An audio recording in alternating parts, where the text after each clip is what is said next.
ونستغفره ونعوذ بالله من شرور أنفسنا وسيئات أعمالنا من يهده الله فلا مضل له ومن يضلل فلا هادي له أشهد أن لا إله إلا الله وأشهد أن محمدا عبده ورسوله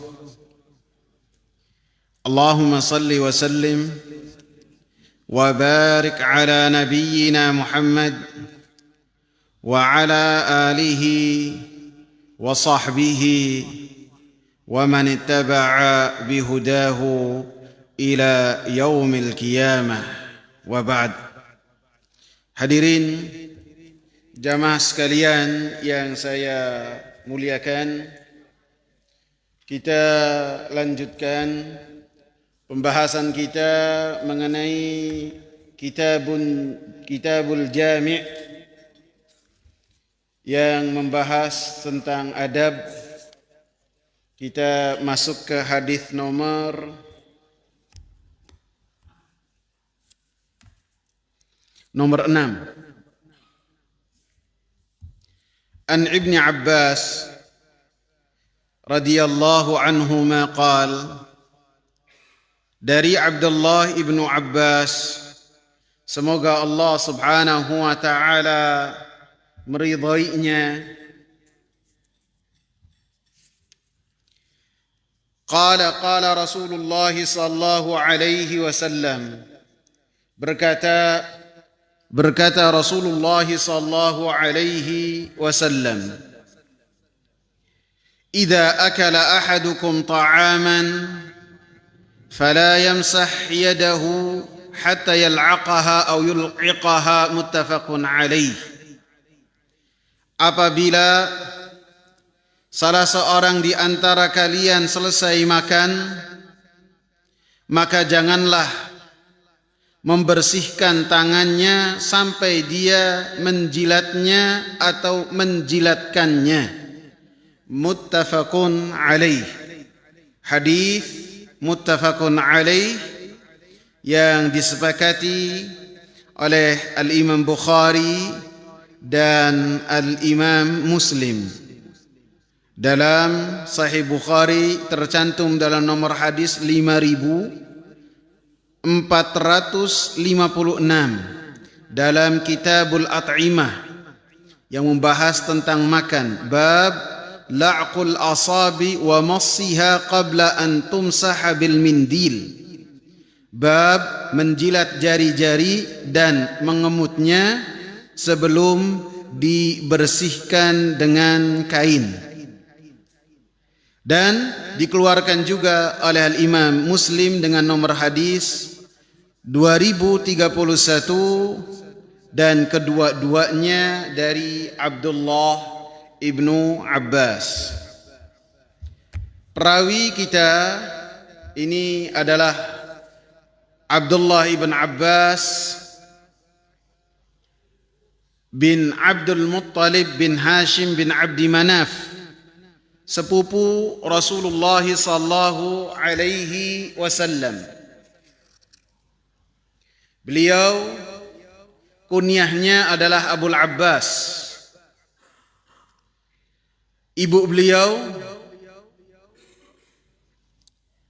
Ummul Fadl,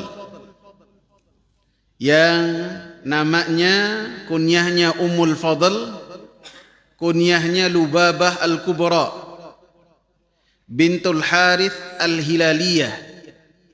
Lubabah ini saudarinya Maimunah bintul Harith, sehingga Maimunah ini adalah istri terakhirnya Rasulullah sallallahu alaihi wasallam, dan yang meminta Rasulullah sallallahu alaihi wasallam untuk menikahinya adalah Al-Abbas, suami dari Lubabah. Dan Maimunah ini memiliki dua saudari yang bernama Lubabah. Yang pertama Lubabah Al-Kubra, yang dikenal dengan Ummul Fadl, dan yang kedua Lubabah As-Sughra. Jadi Lubabah al-kubra, Lubabah gede. Yang kedua Lubabah sughra, Lubabah kecil. Kalau Lubabah sughra itu ibunya Khalid ibn al-Walid.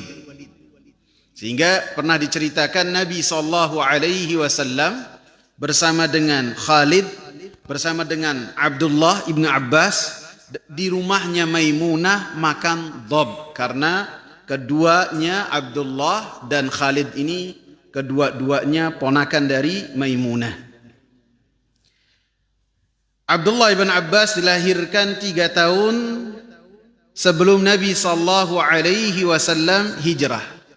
Jadi ketika Rasulullah SAW wafat, maka usia beliau 13 tahun. Bentuk fisik beliau adalah putih, warna kulitnya putih, dan beliau tinggi, besar, dan beliau memiliki wajah yang ceria dan sifat yang disifati oleh para tabi'in ketika membahas tentang Abdullah ibn Abbas, wasim. Abdullah ibn Abbas itu cakep, ganteng, tampan. Sehingga para tabi'in mengatakan bahwasanya Atha ibn Abi Ribah ketika membahas Abdullah ibn Abbas berkata Atha, "Ma ra'aitul qamar lailata 14 illa dzakartu wajha Ibni Abbas." Tidaklah saya melihat bulan purnama di malam yang ke-14, 15 yang sangat terang benderang sekali, kecuali kata Atha saya ingat wajahnya Abdullah ibn Abbas. Dikatakan oleh Ikrimah, salah seorang dari muridnya Abdullah ibn Abbas, yang berkaitan dengan penampilan dari Abdullah ibn Abbas, bahwasanya Abdullah ibn Abbas apabila berlalu di satu jalan, maka tidaklah melewati rumah-rumah yang di dalam rumah tersebut ada perempuan-perempuan, kecuali perempuan-perempuan itu berkata, "Amarra ba'i'ul ismis au marra ibnu Abbas." Yang tadi lewat rumah kita ini penjual parfum, misik, ataukah Abdullah ibn Abbas. Jadi saking wanginya dan menjaga penampilannya, maka Abdullah ibn Abbas dikenal dengan bagaimana beliau menggunakan wangi-wangian. Abdullah ibn Abbas masuk Islam sebelum ayahnya Al-Abbas, sehingga beliau ini termasuk al-mustad'afin, orang-orang lemah yang di kota Mekah yang tidak hijrah ke kota Madinah. Dia dan ibunya Ummul Fadl masuk Islam akan tapi tidak bisa hijrah, sampai hijrahnya ke kota Madinah pada tahun 8 Hijriyah sebelum pembebasan kota Mekah bersama dengan ayahnya yang telah masuk Islam. Anak-anak dari Abdullah ibn Abbas, anaknya ada 7, 5 lelaki, 2 perempuan. Yang 5 laki adalah Al-Abbas, kemudian Ali, kemudian Fadl, kemudian Muhammad, kemudian Ubaidullah. Adapun yang perempuan namanya Lubabah dan Asma. Jadi nama ayah ibunya diwariskan kepada kedua putra dan putrinya. Ada yang pertama Abbas, dan yang kedua ibunya diberikan kepada nama putrinya Lubabah. Dan ini adalah kebiasaan orang-orang Arab yang kemudian ditetapkan oleh Rasulullah SAW sebagai bagian dari Islam. Sebagaimana Rasulullah SAW ayahnya adalah Abdullah, maka anak dari Rasulullah SAW pun bernama Abdullah juga. Kemudian doanya Nabi SAW untuk Abdullah ibn Abbas. Yang pertama, Nabi SAW berdoa dengan Allahumma 'allimhul hikmah. Ya Allah, ajarkanlah kepada Abdullah ibn Abbas al-hikmah. Dalam riwayat lain tercantum dalam Sahih Bukhari bahwasanya Rasulullah SAW ketika akan buang hajat ataupun ketika buang hajat, maka oleh Abdullah bin Abbas disediakan bejana yang di dalamnya peralatan ataupun apa yang dibutuhkan oleh Nabi sallallahu alaihi wasallam dalam buang hajat. Maka Rasulullah sallallahu alaihi wasallam katakan, siapa yang membantu saya? Maka kata Abdullah bin Abbas, saya ya Rasulullah. Maka kata Rasulullah sallallahu alaihi wasallam, Allahumma faqihhu fid din. Ya Allah, ajarkanlah anak ini pelajaran agama. Jadikanlah dia ini sebagai ahli agama. Dan dalam doa yang lain Rasulullah sallallahu alaihi wasallam katakan, Allahumma 'allimhu ta'wil. Ya Allah, ajarkanlah kepada Abdullah ibn Abbas ini al-ta'wil, tafsir Al-Quranul Karim. Sehingga doa yang Nabi sallallahu alaihi wasallam panjatkan kepada Allah subhanahu wa ta'ala untuk sepupunya ini menunjukkan doa yang banyak, tidak hanya sekali saja akan tetapi berkali-kali. Dan Abdullah ibn Abbas belajar langsung dari Rasulullah sallallahu alaihi wasallam. Karena satu ketika beliau pernah minap di rumah khalahnya ini, di rumah halehnya, di rumah Maimunah, tantenya ini. Minap, dan oleh Abbas ayahnya sengaja di waktu setelah sholat Isya, Abdullah diperintahkan untuk datang ke rumahnya Rasulullah dengan bawa hadiah. Sehingga ketika Rasulullah ada di rumahnya Maimunah, diketok pintunya. Kemudian Rasulullah membuka pintu, mendapati Abdullah yang usianya di bawah dari 13 tahun. Maka langsung oleh Rasulullah disuruh minap di rumah Rasulullah, karena Rasulullah memiliki kasih sayang yang luar biasa. Nah, ketika Rasulullah berada di kamarnya bersama dengan Maimunah, apa yang terjadi pada saat itu direkam oleh Abdullah bin Abbas. Bagaimana Rasulullah sebelum tidur berbincang dengan Maimunah, berbicara, ngobrol santai.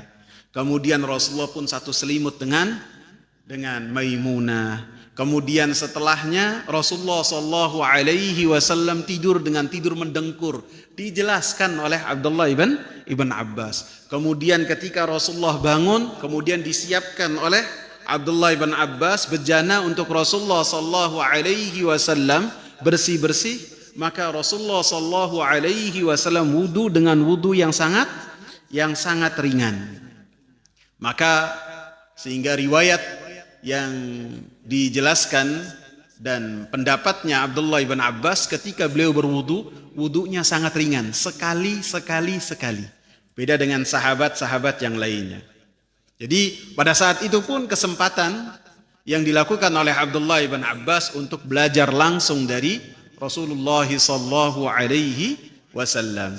Sebagaimana ketika Rasulullah sallallahu alaihi wasallam membonceng Abdullah ibn Abbas, maka Rasulullah sallallahu alaihi wasallam langsung mengajarkan kepada Abdullah bin Abbas beberapa untayan kata. Ya ghulam, inni u'allimuka kalimat. Wahai anak kecil, wahai anak muda, saya mengajarkan kepadamu beberapa untayan kata, untayan nasihat. Ihfazillaha yahfazka. Jagalah Allah, niscaya Allah akan menjagamu. Jadi ini menunjukkan bahwasanya anak-anak kita pun kita ajak bicara yang berkaitan tentang Allah subhanahu wa ta'ala, kita kenalkan. Kalau bertanya Allah di mana? Di atas arsy-Nya. Ketika bertanya apa itu arsy, kita jelaskan semuanya, kita jelaskan. Sehingga sebagaimana Rasulullah sallallahu alaihi wasallam ketika bermuamalah dengan anak-anak, Rasulullah sallallahu alaihi wasallam mengajarkan kepada mereka kebaikan. Ketika makan, Rasulullah sallallahu alaihi wasallam mendapati anak sambungnya itu makan, tangannya muter ke semua bagian orang. Dan ketika makan menggunakan mau dengan tangan kiri. Maka oleh Rasulullah sallallahu alaihi wasallam diajarkan adab-adab makan, bagaimana makan yang benar. Ya ghulam, samillah, kata Rasulullah, wahai anak, ucapkanlah bismillah. Wa kul biyaminik. Makan dengan tangan kanan. Wa kul mimma yalik. Dan makan yang dekat-dekat, jangan ngambil lauk orang lain.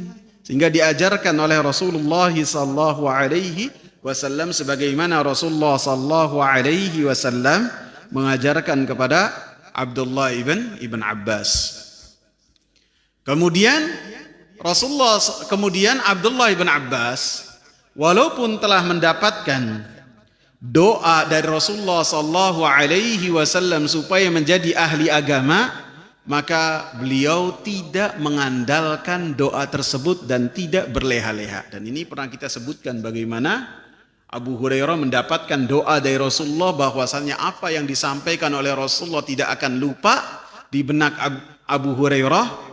Akan tetapi Abu Hurairah tetap setelah Rasulullah masuk rumah, maka beliau murojaah apa yang telah dikatakan oleh Rasulullah sallallahu alaihi wasallam sampai larut malam. Sehingga sebagian sahabat bisa sholat tahajud, adapun Abu Hurairah bangun subuhnya itu ketika azan dikumandangkan. Jadi tidak berleha-leha mengandalkan doa Rasulullah sallallahu alaihi wasallam, walaupun mereka yakin doa dari Rasulullah sallallahu alaihi wasallam dikabul oleh Allah Subhanahu wa taala.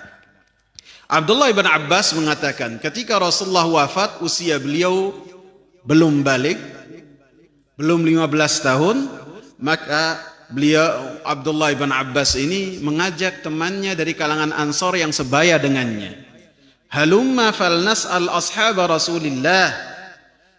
Yuk, mari kita tanya kepada sahabat-sahabat Rasulullah sallallahu alaihi wasallam. Fa innahumul yawma katsir. Karena sekarang mereka itu banyak. Maka orang dari anak temannya yang sebaya dengan Abdullah ibn Abbas ini mengatakan, "Wah, ajaban laka ya ibn Abbas." Ini sangat menakjubkan bagi engkau wahai Abdullah ibn Abbas.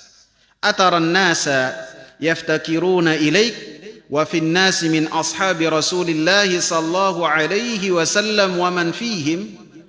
Apakah engkau mengira manusia itu akan butuh terhadap ilmu kamu, padahal manusia itu dari kalangan sahabat sangat banyak sekali. Maka kata Abdullah ibn Abbas, ucapan teman saya ini tidaklah menghalangi saya untuk belajar dari sahabat-sahabat Nabi. Sehingga wa aqbaltu as'al ashab Rasulillah sallallahu alaihi wasallam, maka saya pun bertanya kepada sahabat-sahabat Nabi sallallahu alaihi wasallam, Abu Bakar, Umar, Uthman, Ali dan sahabat-sahabat lainnya, lebih-lebih Abu Hurairah, lebih-lebih Zaid ibn Thabit. Maka bertanya kepada mereka. Bahkan terkadang disebutkan oleh Abdullah ibn Abbas, terkadang ada satu perkara, satu permasalahan, Abdullah ibn Abbas ini muter kepada 30 sahabat. Bertanya, bagaimana pendapatmu tentang hal ini? Apakah Rasulullah mengatakan tentang hal terhadap satu perkara saja? Sehingga beliau ini senantiasa bertanya kepada para sahabat-sahabat Nabi, bukan hanya kalau ketemu saja, bahkan mendatangi rumah sahabat-sahabat tersebut. Terkadang di panas yang luar biasa, di musim panas yang luar biasa, maka Abdullah ibn Abbas datang ke satu rumah. Kalau tidak salah rumahnya Zaid ibn Thabit. Kemudian ketika sampai di rumah Zaid ibn Thabit, mendapati Zaid ibn Thabit lagi tidur siang. Maka kata Abdullah ibn Abbas, beliau pun rebahan di depan pintu Abdullah ibn Abbas. Tidak, di depan pintu Zaid ibn Thabit. Tidak masuk, tidak mengetok rumah. Karena waktunya orang tidur, waktunya orang kailulah. Maka begitu Zaid ibn Thabit keluar dari rumahnya, mendapati Abdullah ibn Abbas tiduran di lantai, maka langsung Zaid ibn Thabit mengatakan, "Ya ibn ammi Rasulillah, wahai sepupunya Rasulullah sallallahu alaihi wasallam, halla arsaltani faati ilaik?" Kenapa engkau tidak nyuruh orang saja supaya saya datang kepadamu? Ini menunjukkan bahwasanya para sahabat ridwanullahi alaihim walaupun mendapati Abdullah ibn Abbas masih kecil usianya, akan tapi sangat menghormati Abdullah ibn Abbas karena termasuk dari Ahlul Bait keluarganya Nabi sallallahu alaihi wasallam. Sehingga kata Abdullah ibn Abbas, la ana ahaqqu an atiyaka, tidak, sayalah yang harus datang kepada engkau karena saya yang bertanya. Maka bertanya tentang hadis dan disampaikan hadis-hadis dari Zaid ibn Thabit. Sehingga dengan berlalunya waktu, Abdullah ibn Abbas ini meriwayatkan kepada kita berapa? 1660 hadis saja. Ini banyak apa sedikit? Kenapa saya tambahkan saja ya? Banyak. Akan tapi riwayat yang langsung dia terima dari Rasulullah sedikit. Yang beliau banyak terima itu hadis-hadis yang ada perantara antara beliau dengan Rasulullah, yaitu sahabat yang lain. Maka setelahnya beliau pun menjadikan orang-orang itu, setelah zaman pembesar-pembesar sahabat berlalu, maka orang-orang pun berkumpul kepada Abdullah ibn Abbas, berkumpul. Ketika Abdullah ibn Abbas tinggal di kota Mekah, maka semua orang datang ke rumahnya Abdullah ibn Abbas. Sehingga orang yang dulu diajak oleh Abdullah ibn Abbas untuk belajar kepada sahabat-sahabatnya mengatakan, hadzal fata kana aqala minni. Ini Abdullah ibn Abbas ini lebih cerdas daripada saya. Bagaimana dia lebih cerdas? Setelahnya tidaklah ada orang yang datang dan bertanya kepada Abdullah ibn Abbas kecuali mereka mendapatkan jawaban-jawaban dari Abdullah ibn Abbas. Bahkan disebutkan beliau duduk di rumahnya, apabila pelajaran pertama itu dikatakan sekarang pelajaran Al-Quran dan bacaan-bacaan Al-Quran, maka rumah Abdullah ibn Abbas langsung penuh. Mereka datang ke rumahnya dan mereka langsung bertanya dan dijelaskan, dan tidaklah ada satu pertanyaan kecuali dijawab oleh Abdullah ibn Abbas. Setelahnya mereka berlalu. Kemudian ada lagi datang yang baru. Kemudian diumumkan, sekarang pelajaran tafsir, masuk semua pelajaran tafsir. Kemudian dijelaskan tentang tafsir dan siapa yang bertanya dijawab. Setelahnya rombongan ini berlalu, diumumkan lagi sekarang pelajaran tentang al-halal dan al-haram. Maka masuk lagi jumlah yang banyak lagi. Sehari berganti-ganti. Sehingga ini menunjukkan ilmu yang luar biasa sebagaimana yang telah didoakan oleh Rasulullah sallallahu alaihi wasallam. Dan seperti yang kita sebutkan Abdullah ibn Abbas pun tidak berleha-leha dalam menuntut ilmu, dan beliau pun senantiasa menyebarkan ilmu yang telah sampai kepadanya. Sehingga dikatakan oleh Tawus, salah seorang muridnya, adraktu nahwan min 500 minas sahabah, saya mendapati lebih dari 500 sahabat-sahabat Nabi, idza dzakaru Ibnu Abbas, apabila mereka itu berdiskusi dengan Abdullah ibn Abbas dan berbeda pendapat dengan Abdullah ibn Abbas, falam yazal yuqarriruhum hatta yantahu ila qaulih, maka Abdullah ibn Abbas kokoh dalam pendapatnya dan mampu menaklukkan hujah-hujah orang-orang yang berlawanan dengan Abdullah ibn Abbas, sehingga 500 orang ini satu persatu ikut terhadap pendapatnya Abdullah ibn Abbas. Dan beliau wafat di kota Taif pada tahun berapa ya kawan? Pada tahun 78. Maaf, pada tahun 68, dan usia beliau 71. Beliau wafat di kota Taif. Maka dikatakan oleh Sa'id bin Jubair, dikeluarkan oleh Al-Imam Hakim, Sa'id bin Jubair termasuk murid dari Abdullah bin Abbas. Ketika Abdullah bin Abbas wafat di kota Taif, maka saya datang, saya pun hadir untuk membawa jenazahnya. Faja'a tayrun lam yura ala khilqatihi, maka datanglah seekor burung yang tidak pernah dilihat bentuknya sebelumnya. Wa dakhala fi na'shih, maka burung ini masuk ke dalam ke dalam kain kafannya Abdullah bin Abbas.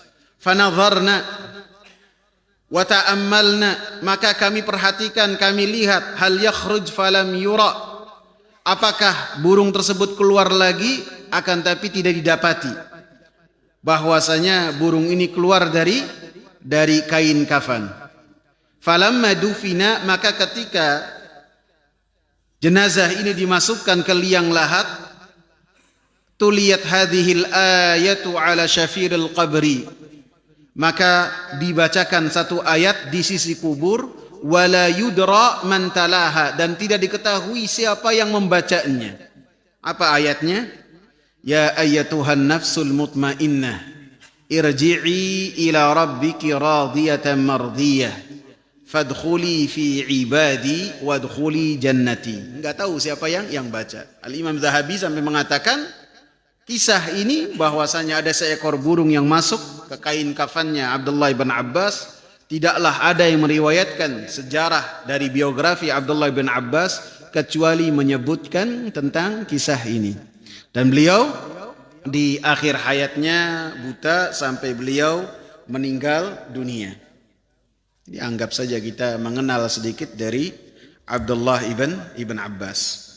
Jamaah sekalian yang saya muliakan, hadis ini membahas tentang sebagian dari adab-adab makan. Rasulullah sallallahu alaihi wasallam mengatakan, "Idza akala ahadukum ta'aman fala yamsah yadahu hatta yal'aqaha aw yul'iqaha." Jika salah seorang di antara kalian selesai makan, maka janganlah dia membersihkan tangannya kecuali dia telah membersihkan sisa makanan yang ada di jari-jarinya. Kalau tidak membersihkan dengan lidahnya, maka dia pun memberikan tangannya kepada orang lain untuk membersihkan dengan lidahnya juga. Di dalam hadis ini ada salah satu sunnah yang diajarkan oleh Rasulullah sallallahu alaihi wasallam, bahwasanya ketika seseorang makan, maka tidak boleh dia itu menganggap kecil karunia Allah Subhanahu wa taala yang sampai kepadanya, termasuk makanan-makanan yang sisa yang ada di tangannya ataupun di tempat dia makan. Pastikanlah makanan yang telah sampai kepadanya karunia Allah Subhanahu wa taala hendaklah ia syukuri dengan cara ia menghabiskannya, termasuk semua yang ada di sisa-sisa yang ada di tempat makan dia, apapun namanya, piring ataupun yang lainnya, ataupun yang menempel di tangannya. Apabila makanan-makanan tersebut menempel, maka diperintahkan untuk kita membersihkannya dengan cara menjilatnya. Sehingga Rasulullah katakan, idza akala ahadukum ta'aman, apabila kalian selesai makan. Ini bisa jadi pada zaman Rasulullah sallallahu alaihi wasallam makannya itu berbareng. Satu nampan atau satu piring besar isinya 7-5 orang.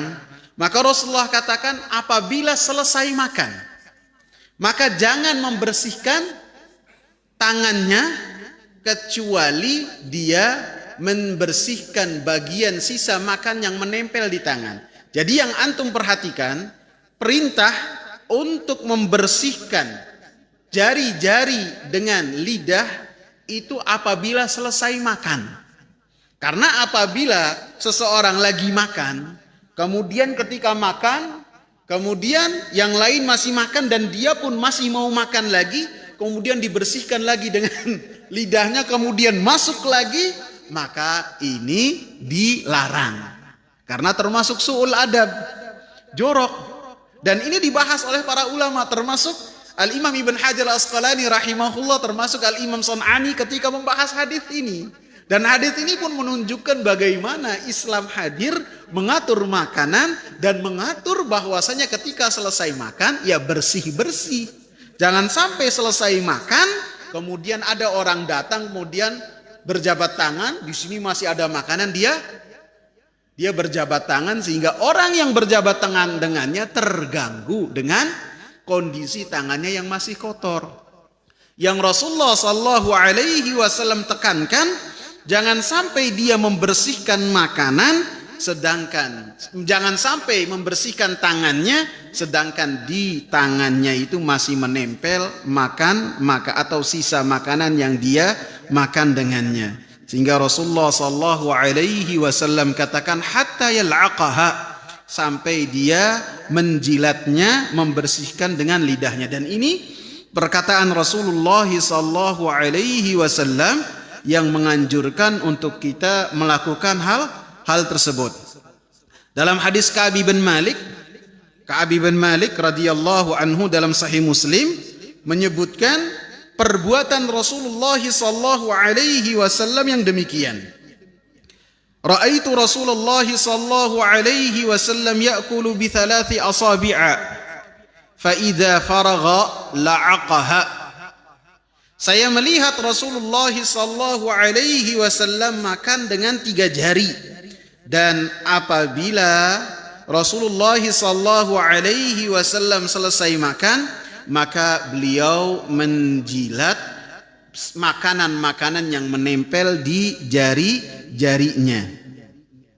Sehingga di dalam hadis ini ada anjuran untuk kita membersihkan jari-jari kita yang apabila di jari-jari tersebut masih menempel makanan, sebelum membasuhnya baik dengan air ataupun dengan tisu, sehingga dengannya kita bersyukur terhadap karunia Allah Subhanahu wa ta'ala. Dan ini sifatnya anjuran. Anjuran artinya sunnah.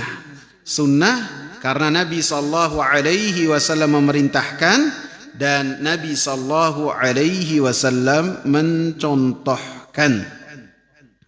Kemudian apa yang telah disebutkan oleh Rasulullah sallallahu alaihi wasallam ada hikmahnya. Hikmahnya adalah disebutkan dalam hadis Jabir radhiyallahu anhu, tercantum dalam Sahih Muslim, "Idza saqatat luqmatu ahadikum falyumit ma asabaha min adza wal ya'kulha." Apabila makanan salah seorang di antara kalian jatuh ke tanah, maka ambillah dan jauhkan dari makanan tersebut apa yang menimpa makanan tersebut dari kotoran. Wal ya'kulha, kemudian dimakan, jangan dibuang. Wala yamsah yadahu hatta yal'aqaha aw yul'iqaha. Kata Rasulullah, janganlah dia membasuh tangannya sampai dia menjilat tangannya ataupun menjilatkan tangannya. Kemudian Rasulullah sebutkan hikmahnya. Fa innahu la yudra fi ayyi ta'amihi al-barakah. Karena dia tidak tahu di bagian mana barakah dari makanan tersebut. Dia tidak tahu apakah di permulaan ketika dia makan, ataukah di pertengahan dia makan, atau barakah yang dalam makanan tersebut ada di sisa-sisa makan yang menempel di tangan atau yang masih tersisa di tempat makan kita, baik piring atau yang lainnya. Sehingga Rasulullah sallallahu alaihi wasallam mengingatkan, kalian tidak tahu di mana keberkahan itu ada. Al-Imam Nasai rahimahullah mengatakan, wala yarfa'u sahfata hatta yal'aqaha aw yul'iqaha, dan tidak membersihkan tempat dia makan, piringnya ataupun lainnya tempat dia makan, kecuali dipastikan makanan tersebut telah hilang semua, disantap beres. Walaupun misalnya satu-satu tersisa, maka walaupun kecil diambil. Dan inilah yang telah diperintahkan oleh Rasulullah sallallahu alaihi wasallam. Rasulullah sallallahu alaihi wasallam mengatakan, innakum la tadruna fi ayyihil barakah. Kalian tidak tahu di bagian mana keberkahan itu ada. Keberkahan dalam hadis Jabir ibn Abdullah radhiyallahu anhu berkaitan dengan asupan makanan yang masuk ke tubuhnya yang kemudian mampu menjadikan dia lebih dekat kepada Allah Subhanahu wa taala dan memiliki kekuatan dalam bertakwa kepada Allah Subhanahu wa taala, lebih-lebih termasuk keberkahan makan yang dimakan oleh seseorang ketika dia bisa selamat dari efek jelek dari makanan yang dia makan, apapun itu, baik penyakit-penyakit ataupun apapun itu, maka termasuk keberkahan, maka dia selamat dari kejelekan yang ada di makanan. Kemudian dalam hadis ini juga termasuk hikmahnya adalah mentarbiyah untuk seseorang itu senantiasa bersahaja, tawadhu. Tawadhu di sini melaksanakan perintah-perintah Allah, termasuk di dalam hal-hal yang orang itu menganggap kita tidaklah menganggap ketika kita dianggap melakukan hal-hal yang bisa jadi menyelisihi mereka. Selama itu adalah perintah yang diperintahkan oleh Rasulullah sallallahu alaihi wasallam, maka kita dianjurkan untuk melaksanakannya. Walaupun bisa jadi orang-orang yang di hadapan kita itu kok bingung habis makan kok demikian. Tapi alangkah baiknya apabila kita itu di hadapan orang-orang yang tidak mengerti bahwasanya hal ini diperintahkan oleh Rasulullah sallallahu alaihi wasallam, maka sebelum kita melakukan sunnah ini maka kita ajarkan terhadap orang yang ada di hadapan kita. Bisa jadi sekarang itu yang namanya meeting dengan cara makan siang bareng, atau bisa jadi ketika ada di satu tempat acara makan-makan, kemudian ketika kita menghidupkan sunnah dengan cara menjilat sisa makan yang ada di tangan kita, kemudian ada orang yang bingung ataupun keder ketika melihatnya, kita jelaskan dan kita sebutkan bahwasanya ini adalah sunnah yang telah diajarkan oleh Rasulullah sallallahu alaihi wasallam, dan Rasulullah sallallahu alaihi wasallam menyebutkan bahwasanya kita tidak tahu barakah makanan itu adanya di mana. Kemudian wal muhafadha ala adami ihmali syai' min fadlillah, dan dari hadis ini juga kita ditarbiyah, diajarkan untuk senantiasa kita ini tidak meremehkan sedikit pun dari karunia Allah Subhanahu wa taala kepada kita, baik itu makanan ataupun minuman, maka kita senantiasa mensyukuri karunia yang sampai kepada kita dari Allah Subhanahu wa taala dengan cara tidak menyia-nyiakan, sehingga kita makan sampai habis.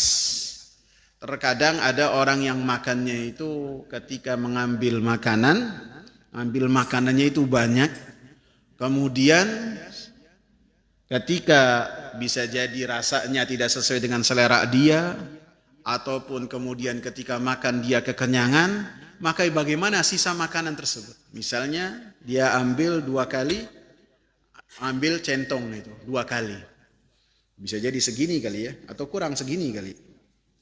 Begitu dia baru 3 suap 4 suap, tidak taunya dia merasa tidak berselera. Apa yang harus dia lakukan? Apakah dia paksa makan atau dia tinggalkan? Maka dikatakan oleh Al-Imam Muhammad bin Shalih Al-Utsaimin rahimahullah, ketika seorang makan dan mengambil makanan tersebut porsinya kebanyakan, maka ketika dia tidak mampu untuk memakannya, maka bisa dengan meninggalkannya. Karena kita itu tidak menjadikan perut kita sebagai tempat sampah. Semua dimasukkan. Apabila kita tidak berselera, maka kita tinggalkan. Dengan ketentuan, ketika kita ngambil lagi jangan kebanyakan. Ambil sedikit, kemudian apabila kurang tambah, itu lebih baik daripada ambil banyak kemudian mubadzir, setelah dimakannya tidak dihabiskan. Jamaah sekalian yang saya muliakan, dalam hadis ini juga disebutkan bahwasanya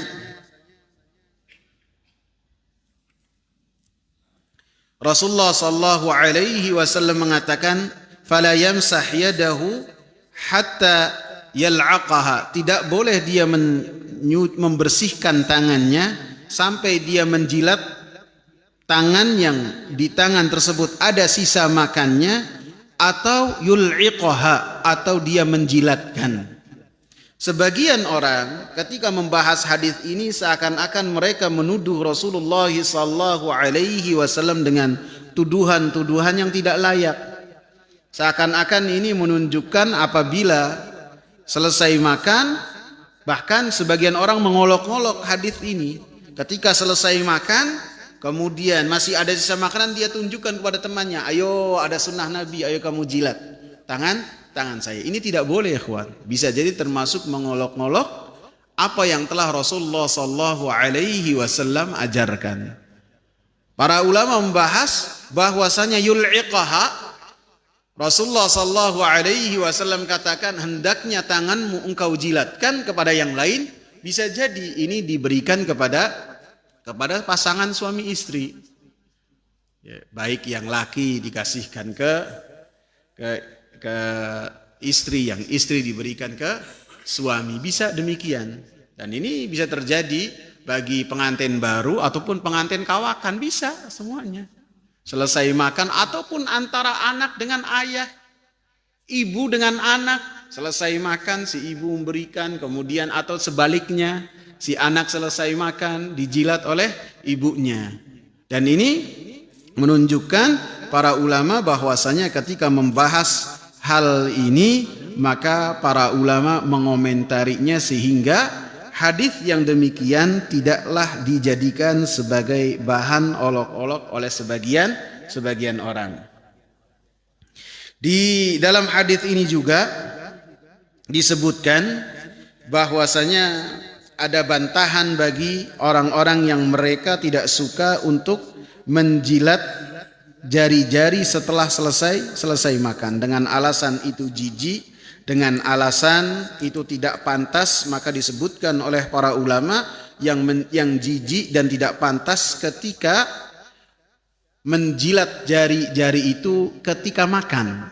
Adapun selesai makan, maka itulah yang telah diperintahkan ketika orang tersebut merasa bahwasanya dia telah selesai makan, sehingga ketika dia menjilat jari-jarinya tidak mengganggu teman-teman yang makan bersama dengan dirinya. Di dalam hadis ini juga disebutkan bahwasanya Rasulullah sallallahu alaihi wasallam mengatakan, "Fala yamsah yadahu." Janganlah seseorang membersihkan tangannya.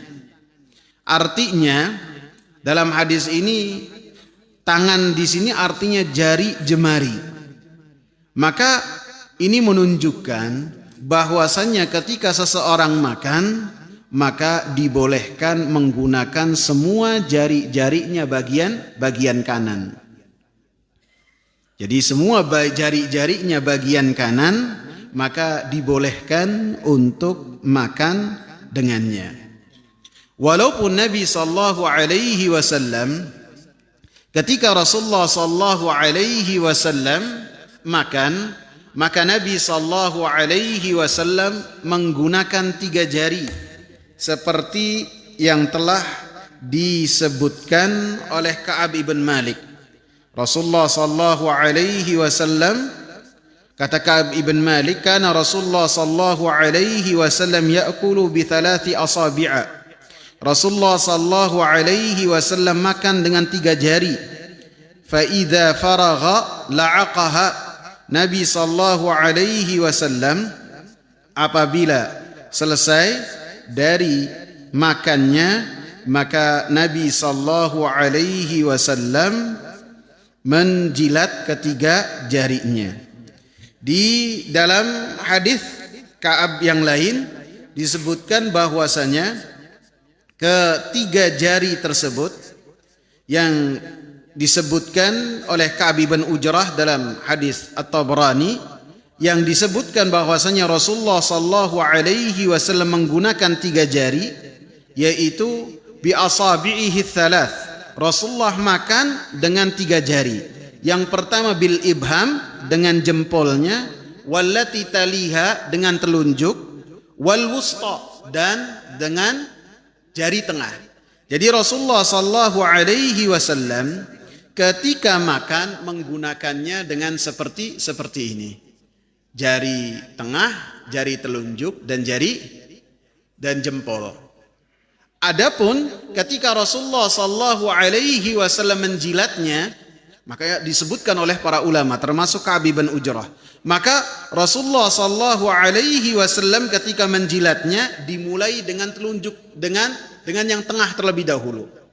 Setelah yang tengah baru telunjuk, setelahnya baru jempol. Sehingga ini menunjukkan bagaimana para sahabat ridwanullahi alaihim merekam semua apa yang dilakukan oleh Rasulullah sallallahu alaihi wasallam, ya, termasuk yang berkaitan dengan jarinya, bagian mana yang Rasulullah sallallahu alaihi wasallam gunakan ketika makan, maka 3 jari ini. Dan ketika mau menjilatnya, maka bagian mana terlebih dahulu yang dijilatnya, maka para sahabat ridwanullahi alaihim menjelaskannya. Sehingga sebagian para ulama menjelaskan dianjurkan bagi kita ketika makan menggunakan dengan 3 jari, tentu ketika makannya dengan makanan-makanan yang apabila kita makan dengan 3 jari itu lebih mudah untuk kita makan. Contohnya seperti apa? Seperti korma kalau kita makan dengan 3 jari. Adapun kalau misalnya makannya itu makan nasi, maka 3 jari ini makanan kita tidak habis, tidak kena. Lebih-lebih kita sudah terbiasa makannya itu dengan menggunakan 5 jari.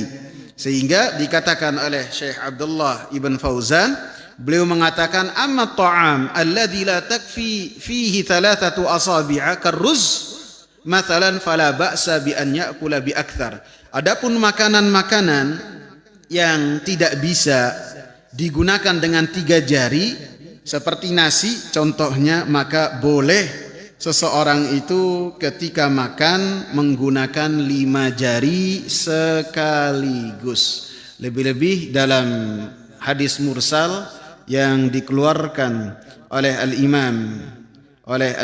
Al-Imam Muhammad ibn Shihab Az-Zuhri, beliau mengatakan bahwasanya Rasulullah sallallahu alaihi wasallam makan dengan menggunakan 5 jari. Beliau ketika makan menggunakan 5 jari sekaligus. Maka dikatakan oleh Imam Ibn Hajar Asqalani rahimahullah, hadis Muhammad bin Shihab Az-Zuhri dengan hadis Ka'ab bin Malik yang mengatakan Nabi menggunakan hanya dengan 3 jari saja, maka ini menunjukkan Nabi sallallahu alaihi wasallam ketika makan sesuai dengan keadaan. Terkadang ada makanan-makanan yang dengan 3 jari, terkadang ada makanan-makanan yang menggunakan 5 jari. Al-Imam Muhammad bin Shalih Al-Utsaimin rahimahullah, beliau mengatakan dari hadis ini menunjukkan bahwasanya makan dengan tangan itu lebih baik daripada menggunakan dengan sendok. Ini dibahas oleh Al-Imam Muhammad ibn Utsaimin rahimahullah karena hadis ini membahas tentang cara makan dengan tangan. Bahkan beliau pun menyebutkan hal-hal yang dengannya seseorang ketika makan dengan tangan ini bisa menjadikan seseorang lebih rendah hati, lebih tawadhu. Walaupun tentu kita melihat kondisi. Ada makanan-makanan yang tidak bisa kita makan dengan tangan. Misalnya makan soto, ya kan, nggak mungkin kita makannya pakai tangan. Ya. Walaupun nanti ada makanan-makanan yang emang enaknya dimakan dengan tangan secara langsung. Seperti apa contohnya? Nasi Padang, ya kan? Nasi Padang digunakan dengan tangan itu lebih seru kelihatan. Jadi ketika makan bisa defensif, bisa ofensif gitu. Bisa diatur dengan ritmenya bisa bagus. Bisa cepat, bisa tidak, itu lebih bisa diatur. Bahkan dikatakan oleh Imam Muhammad bin Shalih Al-Utsaimin rahimahullah ketika beliau menguatkan bahwasanya makan dengan tangan itu lebih afdal, beliau mengatakan apabila dikatakan kepada sebagian mereka, ya fulan, kenapa engkau tidak makan dengan sendok? Maka orang ini akan menjawab, ana akulu bimil'aqah la ya'kul ma'i fiha ghairi. Saya menggunakan sendok ketika makan yang tidak bisa digunakan oleh orang lain. Maksudnya apa? Tangan. Kemudian beliau menjelaskan, adapun sendok ini adalah sisa makan yang digunakan oleh banyak mulut. Maka sendok yang paling bersih, alat makan yang paling bersih adalah menggunakan tangan. Selama ketika makan itu, ketika makan dia memastikan tangannya bersih terlebih dahulu, sehingga beliau menyatakan wa kalamuhu sahih. Maka perkataan ini adalah perkataan yang benar.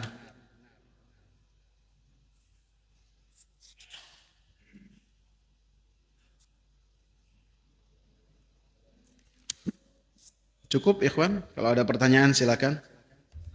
Ya.